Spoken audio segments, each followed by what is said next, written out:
Bonjour à tous, Erwan pour Motion VFX. Dans cette vidéo, nous allons voir comment créer rapidement une transition 3D. Regardons le résultat final.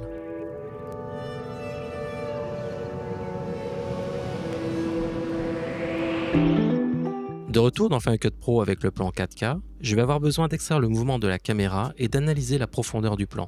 Pour cela, je vais utiliser mTracker 3D. mTracker 3D se trouve dans la bibliothèque des effets. Vous avez juste à glisser et déposer l'effet sur le plan. Un bouton Track apparaît dans le visualiseur pour lancer l'analyse. Vous pouvez aussi trouver ce bouton dans l'inspecteur. Je vais cliquer dessus, je vais accélérer l'analyse, mais pour information, l'analyse de ce plan prendra 2 minutes. L'analyse est faite, un bouton bleu Copy Track est disponible dans l'inspecteur. Je clique dessus pour mettre en mémoire toutes les informations 3D extraites.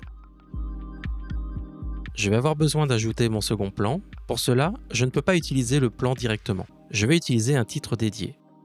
Lorsque vous installez mTracker 3D, vous disposez du plugin, mais aussi de nombreux outils de titrage. Des outils comme des textes, des zones de dépôt, des particules, des pointeurs et des modèles 3D USDZ. L'ensemble de ces éléments peuvent importer les données 3D de mTracker 3D. Pour ce projet, je vais utiliser la zone de dépôt basique. Je vais la glisser sur le plan et ajuster sa durée. Par défaut, vous constatez que la zone de dépôt n'est pas affectée par la caméra. Il faut copier les données 3D dans cette zone de dépôt. Pour cela, je clique sur le bouton bleu Paste Track. Une fenêtre apparaît pour indiquer que les informations ont bien été copiées. Si je me déplace dans le projet, on peut remarquer que la zone de dépôt est maintenant affectée par le mouvement de la caméra. Par défaut, une position est définie dans l'espace 3D. On peut la changer facilement en cliquant sur l'icône cible.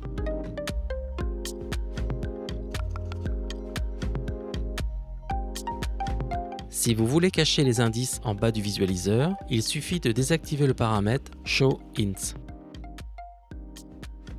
Comme vous pouvez le voir, les axes prennent en compte l'environnement 3D. La plupart du temps, c'est très pratique pour avoir une intégration 3D parfaite avec les éléments. Mais dans ce cas précis, nous voulons que la zone de dépôt soit en face de la caméra pour avoir une transition douce. Pour ignorer l'environnement 3D de la scène, il suffit d'appuyer sur la touche Shift et on peut voir que l'axe n'est affecté uniquement que par la profondeur.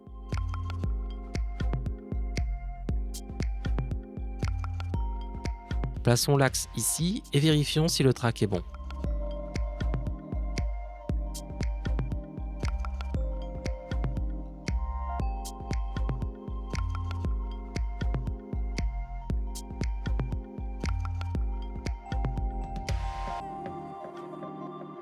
Parfait.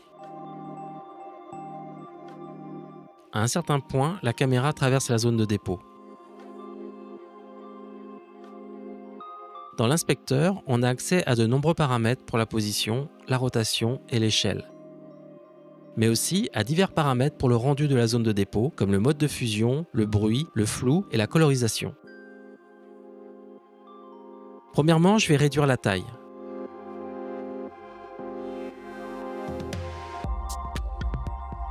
Je vais me placer à l'image où je veux que la transition s'opère. Je vais ajouter un marqueur à cette image en appuyant sur la touche M. Ensuite, je vais ajuster la position du centre de la zone de dépôt avec la caméra. Vous pouvez utiliser la fonctionnalité Afficher l'horizon dans le menu Vue pour afficher des repères.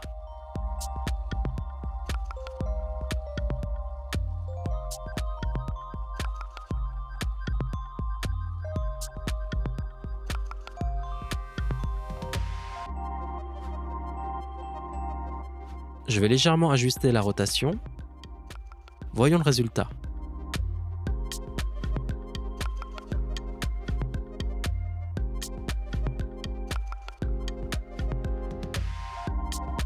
Cela semble bon, ajoutons le second plan et regardons le résultat à nouveau.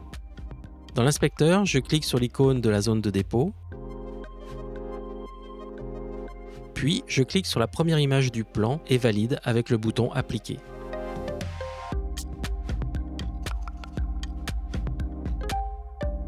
Cela fonctionne bien, le seul problème est que l'on ne commute pas sur le deuxième plan, la caméra continue d'avancer vers la zone de dépôt. Aussi, je vais glisser et déposer le second plan au-dessus de mes deux éléments. Je déplace le point d'entrée à la position de mon marqueur.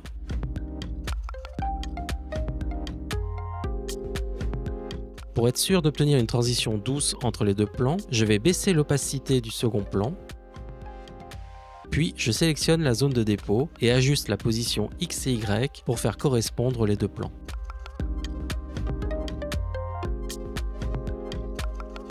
Cela semble bon, je remonte l'opacité à 100%.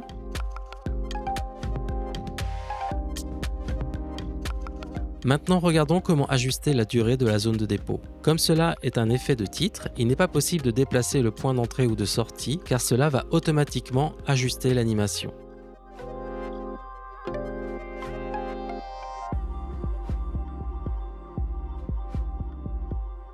Je vais annuler cette action avec un commande Z.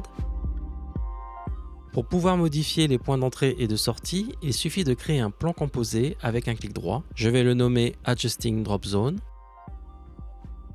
Maintenant, je peux modifier le point d'entrée et de sortie sans toucher à l'animation des points clés.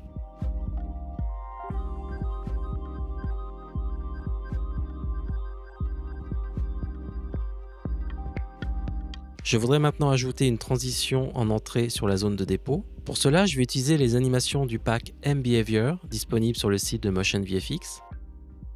Ce sont des animations faciles à utiliser car elles fonctionnent comme des calques d'ajustement. Comme vous pouvez le voir, il y a de nombreuses animations complexes disponibles.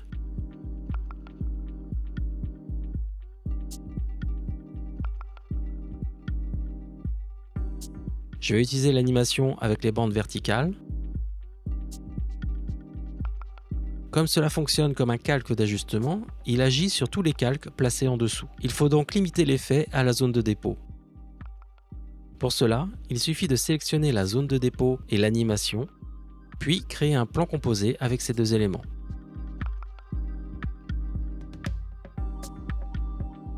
Et le problème est résolu.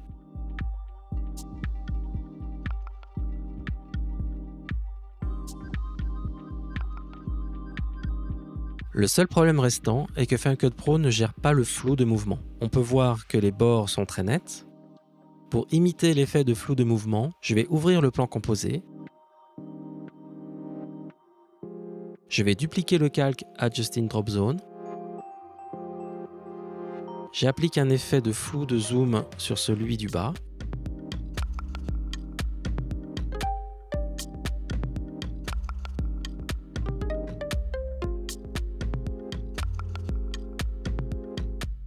J'ajuste la valeur de l'effet pour un rendu plus léger.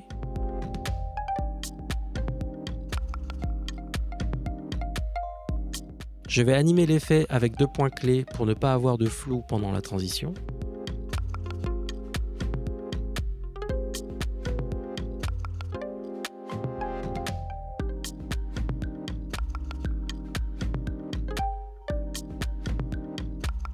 Pour conclure avec le projet, je vais sélectionner l'ensemble des éléments et les grouper avec un nouveau plan composé. Je le nomme CC pour correction de couleur. Dans la bibliothèque d'effets, je sélectionne M-Film Look et je teste quelques pré-réglages.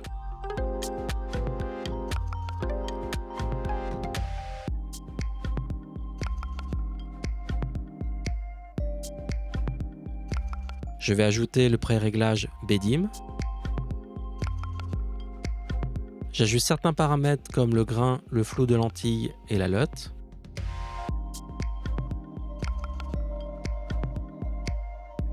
Puis j'exporte le projet. Regardons le résultat final.